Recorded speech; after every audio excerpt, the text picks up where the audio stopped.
หังคามินาวัจจเวดานังนาอุปาเรสันติกายานังวะปะปะคังวาตาสรายานาภวิสันตินิกาตาสายาดายานิกาตานิเมเตสังจาบาริโนตุสาธานา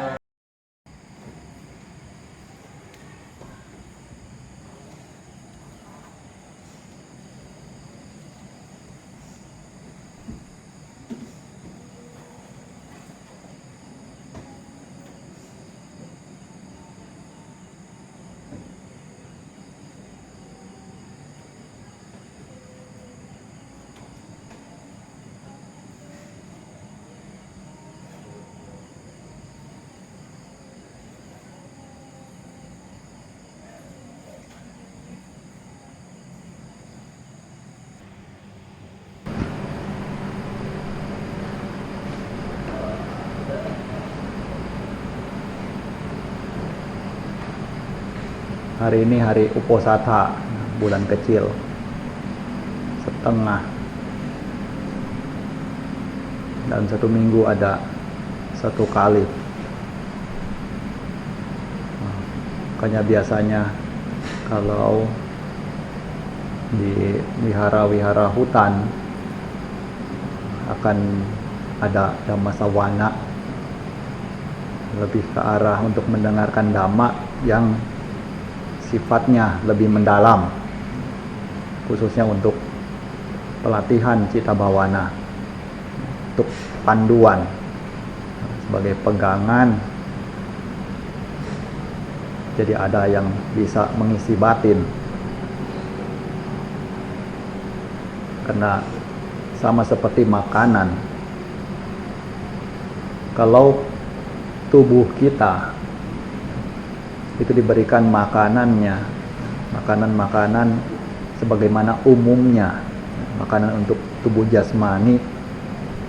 Tapi kalau batin itu ada makanan dengan jenis yang berbeda, yaitu dengan Dhamma isi ke dalam batin. Jadi punya pegangan.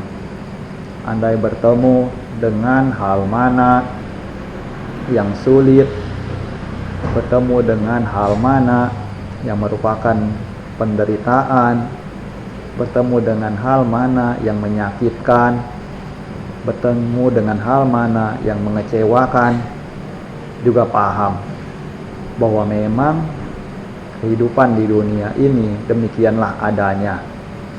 Karena Sang Buddha sedari 2500 lebih tahun yang lalu sudah nyatakan bahwa kehidupan di dunia ini memanglah merupakan penderitaan yang sebagai Arya Satya, kebenaran mulia. Jadi kita perlu tahu bahwa Sang Buddha ajarkan untuk tahu duka, tahu penderitaan. Tapi bukan lantas kita hidup dalam penderitaan, dirundung dalam penderitaan, layaknya orang yang pesimis. Bukan demikian pandangan yang benar itu. Yang benar adalah tahu kalau kehidupan ini segala sesuatunya merupakan penderitaan. Sekalipun ada kebahagiaan kecil-kecil, di balik itu juga ada penderitaannya. Makan enak, perut kenyang, nanti juga tidak lama sakit perut, mau masuk toilet, nah itu juga penderitaan. Nah, makanya ketika tahu seperti itu, bagaimana cara menyikapinya? Tidak sampai larut untuk menangisi penderitaan, tidak sampai larut untuk dirundung oleh penderitaan itu. Jadi bisa untuk cari jalan keluar, bisa tetap bahagia karena paham, oh ternyata ini seperti ini adanya. Layaknya orang yang memiliki tenaga, walaupun ada beban berat, namun dapat untuk mengangkatnya, tidak merasa terhimpit sehingga tidak dapat bergerak karena punya tenaga lebih. Nah, demikianlah kalau kita mengikuti dhamma ajaran Sang Buddha, untuk paham demikian, untuk mengerti, bukan berarti lantas dengan mengikuti dhamma ajaran Sang Guru terbebas dari penderitaan, layaknya sama sekali tidak akan merasakan penderitaan. Nah, bukanlah demikian. Yang namanya penderitaan, persoalan, masalah, hal-hal yang menyedihkan itu tentunya pasti akan ada. Tetapi hanya saja kita memiliki pelindung di dalam batin, atau bahasanya penangkal, untuk menangkal itu semua. Jadi mampu untuk membatasi, layaknya punya dinding. Nah, ada dinding di sekeliling. Segala bahaya dari arah mana, arah kiri, kanan, depan, belakang juga dapat untuk diminimalisir, untuk tidak sampai masuk ke dalam. Nah, inilah cara dalam praktek dhamma. Nah, jadi tahu, oh ternyata kalau misalnya segala sesuatu yang dirasa tidak sesuai dengan harapan itu dialami, itu semua merupakan apa yang memang sudah pasti ditemui di kehidupan ini. Lalu bagaimana cara mengatasinya? Nah, di sanalah cari jalan keluarnya. Perlahan-lahan mulai tumbuh kebijaksanaan, perlahan-lahan untuk menganalisa, bukannya marah lari dari persoalan. Nah, kalau seperti itu tidak punya jalan keluar, tidak bisa antisipasi. Sang Buddha tidak ajarkan untuk lari dari persoalan.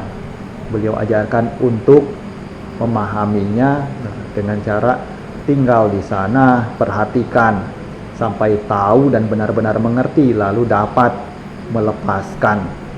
Nah, ini sampai pada titik terakhir di mana melepaskan, lepas di dalam batin. Nah, jadi kalau misalnya punya pengetahuan atau pemahaman yang demikian, pastinya di dalam menjalani kehidupan itu akan tentram, akan damai. Nah, tidak banyak hal-hal yang tidak perlu, yang membuat diri sendiri susah sendiri. Tahu cukup, tahu puas, sebagaimana kebutuhan untuk diri sendiri. Apa saja yang menjadi kebutuhan pokok juga tahu. Setidaknya makanan tercukupi, pakaian juga cukup, tempat tinggal juga cukup, obat-obatan juga cukup. Nah, itu juga sudah merupakan satu kebahagiaan karena tahu puas, tahu cukup. Tapi kalau misalnya tidak mengenal kata cukup, dapat satu ingin dua, dapat dua ingin empat, ingin terus menerus tanpa pernah ada batasannya, nah maka di sanalah akan menderita terus menerus. Makanya seperti lautan, samudra, yang bahkan Sang Buddha ibaratkan samudra yang begitu luasnya itu memiliki ujungnya sebagai tepian-tepian daratan. Tapi nafsu, keinginan, keserakahan, ketamakan manusia itu tidak ada batasannya, lebih daripada itu. Nah, ini ibarat yang Sang Buddha berikan. Makanya untuk melihat bahwa betapa menderitanya diri sendiri jikalau semakin menuruti kemauan, menuruti nafsu keinginan itu. Jadi kita belajar untuk batasi. Sedari masih kecil juga tahu, oh ternyata semakin menginginkan juga semakin tidak pernah ada cukupnya, dan malah semakin tertekan, semakin menderita. Jadi tahu hidup sebagaimana adanya. Namun bukan berarti juga lantas seakan hidup tidak punya masa depan, hidup yang tidak punya cita-cita. Seperti ini juga salah. Jadi tetap cita-cita itu ada, hanya saja tidak sampai dibalut oleh nafsu, ketamakan, keserakahan di dalamnya. Cukup puas dengan apapun yang dapat untuk diperoleh. Dengan demikian akan menjadi lebih bahagia di dalam menapaki jalan hidup. Nah, bagaimanapun jalan hidup ke depan masih panjang, khususnya bagi anak-anak yang masih di usia belasan. Kiranya di dalam menjalani hidup ini jangan sampai salah jalan. Di luar sana begitu banyak pilihan jalan, layaknya hutan belukar juga. Tidak tahu begitu masuk entah bisa keluar atau tidak, apakah bisa di dalamnya mendapatkan emas, mendapatkan permata, lalu membawanya keluar, apakah justru malah tersesat di dalamnya dan tidak pernah bisa keluar untuk selamanya. Ini pun merupakan apa yang mungkin saja terjadi di dalam kehidupan kita. Makanya lihat demikian, tahu Dhamma ajaran Sang Buddha sedari saat ini, apa yang Sang Buddha ajarkan, berusaha untuk diamalkan, dipraktekkan, diingat-ingat bahwa Sang Buddha ajarkan mulai dari sila, 5 sila itu dijaga dengan baik, kemudian latih untuk berdana, melatih untuk meditasi, menenangkan pikiran, jadi punya bekal dalam batinnya, tidak mudah goyah. Ada godaan-godaan, rayuan dari dunia ini yang ibaratkan umpan yang di dalamnya itu ada kailnya. Jadi seperti ikan, ya tidak tahu, pikirnya makanan, begitu santap langsung terkena kailnya, jadi menderita penderitaan. Yang dapat dari makanan hanya sedikit, tapi rasa sakit daripada kail menyangkut di mulut hingga diangkat dan mati sia-sia itu jauh lebih besar, jauh lebih merugikan dibandingkan dengan makanan yang dapat tersebut. Nah, makanya jangan sampai demikian. Kita paham Buddha Sasana perlu untuk awas dengan berbagai macam godaan-godaan yang ada di dunia. Namun bukan berarti juga lantas tidak boleh senang-senang, tidak boleh mencari keseruan-keseruan di luar, juga tidak sampai demikian. Hanya saja perlu tahu ada batasannya, ada koridornya, sampai di mana maksimalnya juga ada. Kalau misalnya lewat dari titik maksimal, nah di sanalah akan ada persoalan. Apapun itu kalau berlebih, yang pasti akan menjadi over. Tahu over? Kalau misalnya obat saja kebanyakan overdosis. Nah ini juga sama. Jadi makanya perlu untuk memiliki Dhamma ini. Sang Buddha ajarkan janganlah berbuat jahat. Nah tambahlah kebajikan, sucikan hati dan pikiran. Nah malam ini makanya kita duduk di sini juga untuk melatih itu, untuk menjaga Buddha Dhamma agar tetap dapat bertahan lama, dapat terjaga, minimal Dhamma tersebut terkembang di dalam diri kita. Tidak peduli apakah orang lain akan melaksanakannya atau tidak, orang lain akan menghormatinya atau tidak, akan menjaganya atau tidak.